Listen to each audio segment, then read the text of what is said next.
This is a Genesis C236 cutter. Basically, this is the new battery operated cutter that we have, and we're going to go over some of the features. First of all, it's battery operated. You take the battery out. You see there's a switch there that tells you how much power is on the battery. It's fully charged. Slide it in, it's ready to go. The on and off switch is up here on the housing of where the handle system is. Just press it on and it's ready to go. You'll see the power button is illuminated and the lights will be on that shines toward whatever you're cutting. Once you turn and operate the system itself, it'll stay on for 30 seconds. If it is not used or operated, it'll shut itself down. So here we are right here. We're going to turn it on. You have a trigger mechanism. Left side of the trigger opens. Left side of the trigger, right side of the trigger closes. So this is the housing unit, and right here is where the cylinder is that holds the fluid in it. There's no maintenance that needs to be done to this equipment except for making sure that the tension on this nut is secure, and then wiping it down and WD-40 with after you've used it and cleaned it. The handle system right here has a turn piece that you loosen, and I can turn and swivel the handle as need be to operate the tool. If you want to take the time to tighten it back down, you can. I usually don't for speed process. If you look at the blades here, you have blades, but they also have inserts on the blades. This opens up to 8 inches, 8.2 inches, but about 8 inches of spread. There's two little hex pins in here. If we dimple this tool, all we have to do is push these hex pins out, push these new blade pieces in, but you see it won't deteriorate the entire blade itself. It'll just deteriorate the blade systems in itself. So this is about 52 pounds. It is very well balanced. Okay, so this is the new Genesis S53 tool, the spreader system. Basically, this is easy to remember because the S53, basically this is 53 pounds. That's why you need to be working out. So obviously, just like the other tool with the cutter, you have a battery that's on the back side here. You have a button that you press to see how much the tool is on battery power. Just slide it out if it's not there, or if it's not charged up, go from there. Same thing of the housing system, the reservoir systems inside this component here, the handle, the toggle switch, and then the battery on and off button for the tool itself. Again, same thing, if this battery is not operated within 30 seconds, the tool will shut itself down. You're gonna have to re-energize the power button. You have lights on in the front, again, to show exactly where you're spreading. So come right here. To close is going to be left, open is to the right.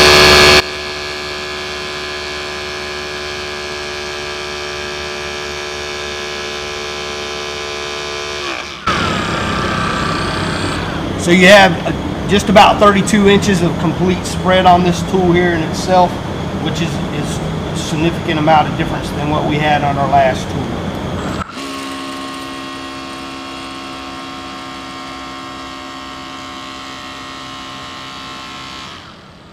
So some interesting features that this tool does have is we have actually a handle that you can sit here. When you turn this sideways, you can grab the handle to have a better sense of stability on it. This tool is very well balanced still, but this tool, when you want to turn it sideways, you've got a handle right here on the side. Another thing that you can see about these tips right here, these tips come off. You'll see that one part of this pin is smaller than the other. The smaller one is the pin that you need to push, and it slides right off.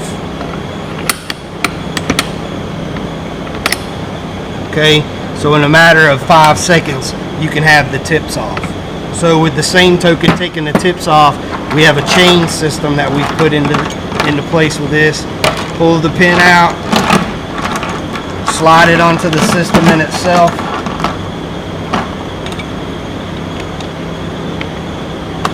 And you push it right back in, and we're ready to go.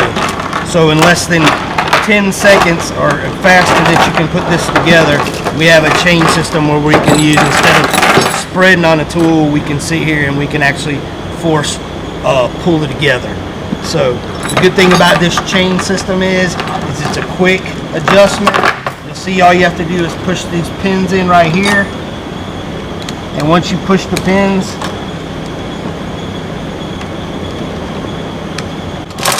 I can move the chain in itself. You just got to make sure that it clicks back on itself so it can be readjusted. So in a matter of seconds, you can sit right here, hook these chains to something, and have the system ready to go. See how I have to pull that to make sure that it taps in. Again, if we're going to take these chains, we're not going to sit here and do it like this. You want to make sure it's on the opposite end of where the chain link is put together. That's how you're going to do it. Okay. Some of the other features of this is if you look at these tips right here, there's actually little dimples on the tip, so it'll actually grab. Knowing this is, we're not trying to get we want to get as much as the tip into the metal as possible when we're spreading. You can use a little bit, but if you get a better force, you want to come and try to get the whole tip in it. Alright guys, this is the Genesis extension ram. Basically, it's battery operated. The tool in itself weighs 52 pounds.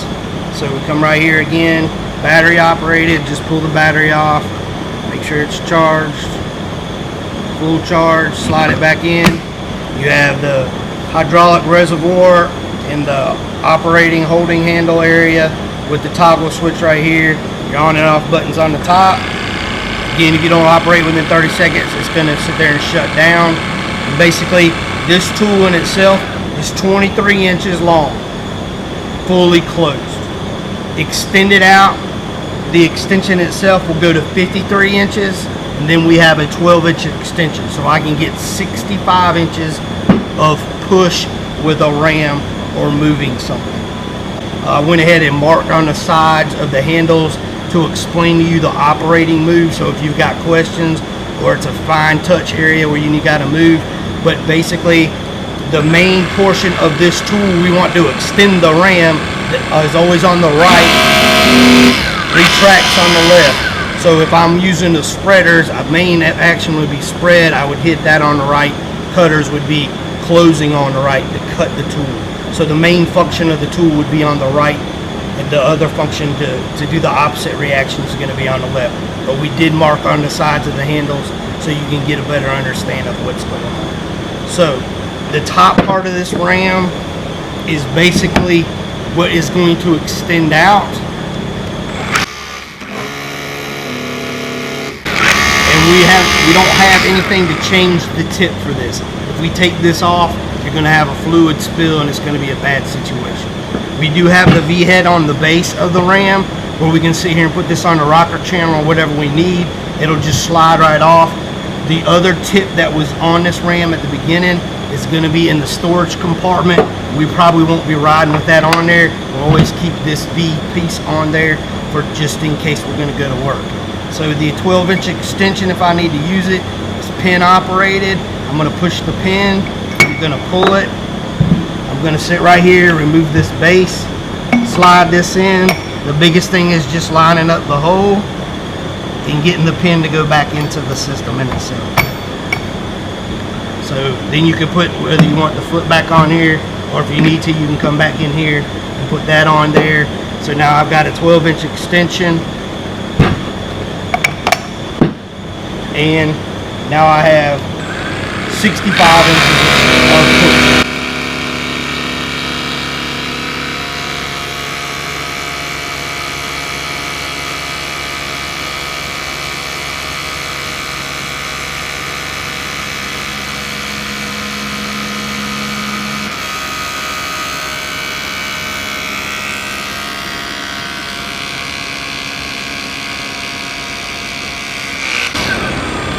So at the tips there, you'll see that it is marked to let you know that when you're starting to push the ram out on the last piece of the extension, it will show you that you have 4 inches left to 2 inches left on your push. So if you're starting to worry about how much you have left on your ram cylinder, you can actually look at it on the last section of there.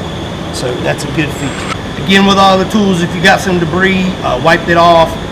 You can put this under some water, wash it down, whether it's debris, brake fluid, whatever it is, blood and guts. Go ahead and just take it off, take some WD-40 and wipe it down nice and pretty. Just make sure before you close the cylinder, that the cylinder sleeve is clean of debris, so when you encapsulate it back in, none of that debris gets inside the system. So another feature that we have that we're going to sit here and add to this part of the tool is we have a 120 volt system where we can go, if we run out of battery power, we can go to electric for 120 volt. Just slide it right in, make sure this is plugged into the electrical cord wherever we're going. So we have 6 batteries. The battery pack we'll talk about, we'll go over, and we'll sit there and explain to you the battery system and how it operates. All the batteries should be on the truck. We have a Sawzall also on the truck, so these batteries interchange with the Sawzall. The battery charger is located by the toolbox in the back of the bay. It will charge up to 3 batteries at a time. After you insert the battery into the charger, the light will stay red while it's charging, and then will turn to green once it's fully charged. If you see this light flashing red, it means that the battery is too hot or too cold. If the battery lights are flashing back and forth continuously, then that means that the battery needs to be taken out of service for maintenance. The battery should take about 1 minute to 60 minutes to charge. About 60 minutes to charge if it's completely dead.